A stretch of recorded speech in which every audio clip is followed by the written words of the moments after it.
It's spring 2016. 15-year-old Eric now accepts that he's gay. He's known that he's been attracted to the same gender since he was 12, but he's spent the last 3 years trying to pray the gay away, and it hasn't worked. Who's been walking with Eric? Who knows about his journey? Friends? No. Mom and dad? Absolutely not. His pastor? Never. Eric is afraid, and no one can know.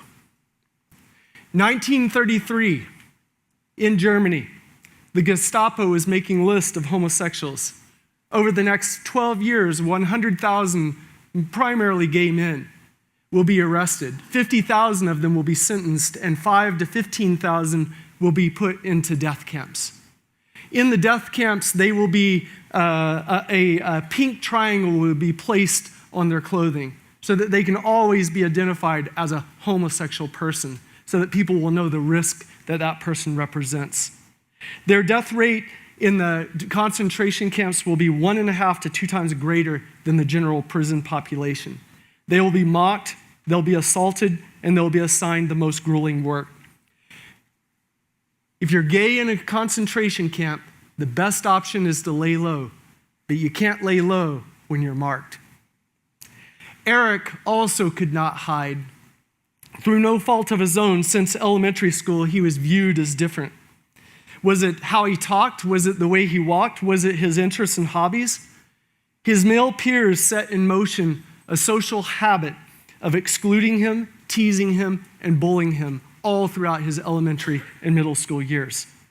If you're Eric, the best way to stay safe is to lay low, but you can't hide if you're being bullied every day. It's almost like Eric's peers had marked him with a pink triangle. His only hope was that his mom and dad would not know why the boys pick on him. 1973, Lafayette, Louisiana. 19-year-old David is a hippie kid, one of the rare brave souls in the early 70s to come out to his family. Like Eric, David grew up harassed and bullied. He took all that pain and very bravely, he turned it into something of personal value. He said, if people are going to hate me just for existing, I'm going to be the best gay person I can possibly be. His parents kicked him, when his parents found out about his sexuality, he had not even had sex, but immediately he was deemed to be a sexual deviant, and they disowned him.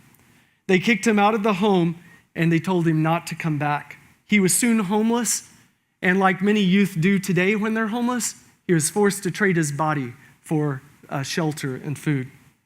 In 2017, all these years later, family rejection continues to play a major role in LGBT youth homelessness. 5 to 7% of 10 to 25-year-olds identify as LGBT, yet they make up 20 to 40% of all homeless youth. Nearly 40% of them are forced to engage in survival sex, trading their bodies in order to access shelter and food. Back to Eric's story. Like many gay kids, he wonders, I know my parents love me, but what will happen when they find out? He could not imagine telling his parents, but sadly, they're about to find out. It could have been the boys at public school, the ones that bullied him for years. Instead, it was several boys in his church youth group that decided it would be funny to create a fake Instagram account with his name and his picture and start posting a bunch of gay pornography to the site.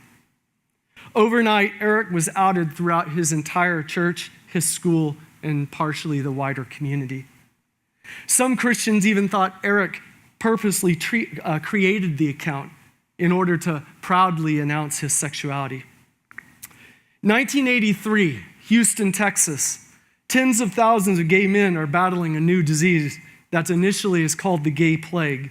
Over the next decade, AIDS will claim the lives of 250,000 people, gay and straight, male and female. After being disowned, David had moved to Houston, and now he was an early victim. Upon being hospitalized, his health rapidly deteriorated. He was quickly moved into hospice care, and as death approached, he was a pile of bones, and he became like a little boy, day and night, calling out, "Mommy, Mommy." The hospice nurse grew deeply attached to David. She fell in love with him as a son. She kept calling his parents because death was coming soon. She called his parents over and over and over again, and no one would answer the phone. Finally, one day, she got his father on the phone, and she said, "Sir, your son is very near death, and he's calling out for his mom and his dad. There's not much time. Please come and see him so he can let go." There was a long pause, and then his father said, "We don't have a son." And so this nurse hung up the phone and started weeping, knowing that David was dying, but that he couldn't let go. She went and she sat by his bedside. By now, she knew that he was blind and he was going deaf. And so she sat by his bedside and she stroked his hair and kissed his forehead and held his hand and said, "Son, it's okay. Mama's here. I love you." And with that, David had a gentle smile come across his face, and he took his final breath and gave up life. I know you're wondering about Eric because he's been through a lot. Despite all the bullying, he still has breath, and I praise God for that. LGBT teens like him who have been through bullying like he's been through are 2 to 4 times more likely to attempt suicide than their heterosexual peers. If you stack family rejection on top of bullying, then LGBT youth are up to 8 times more likely to attempt suicide than their heterosexual peers. David's parents stacked disownment on top of bullying, and it produced homelessness. Eric's parents were very sad to hear about his sexuality. They cried, but they cried holding him, and they continued to deeply love him and walk with him. A loving response from parents can mean the difference between home and homelessness, or life and death. June 12th, 2016, a gunman is on the loose inside Pulse nightclub. When it's over, 49 mostly LGBT people are killed and 53 others injured. Some Christian voices were heard saying things like, "We only wish there were more homosexuals that would have been in that club, so more of them could have been killed." When our ministry proposed a 1-year Pulse Memorial mission trip, we invited folks from around the country to join us. Many declined that invitation, saying, "I'm afraid that my presence at the Pulse site might condone the gay lifestyle." Thankfully, 20 people joined us from 9 states, including 2 gay students from the Northeast. And we had those gay students and gay teenagers that came alongside us at the site that we've never met, that we all came together and we had those LGBT students help us arrange the 1,000 memorial candles that we brought as a gift to grieve with those that are grieving. It was a beautiful moment. Think about this.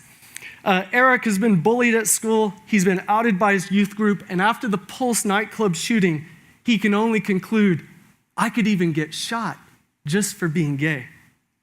He told me this. He said, "I keep going to church because I love Jesus. And I keep going to church because I love my parents. But I'll never be part of a youth group ever, ever again." And this is the beginning of the deconstruction of a faith identity, and it's caused by trauma. As Christians, we've missed all this trauma. We're more shocked that beliefs are changing on marriage and sexuality. People are asking all the time, why are beliefs shifting so rapidly? If you allow mistreatment of a marginalized people to continue for decades, eventually a new generation will rise up and call it injustice. And if they have to change their beliefs to care for people well, they'll do it. Well, how are we going to bridge this divide? Well, there's 3 simple steps, and then afterwards, I'd be happy to talk with you more. Step 1, stop the harm, because Jesus will have nothing to do with bullying or mocking or teasing or excluding LGBT people. Step 2, increase family acceptance, because in family, there is no us and them. There's only us, and our LGBT loved ones are part of us.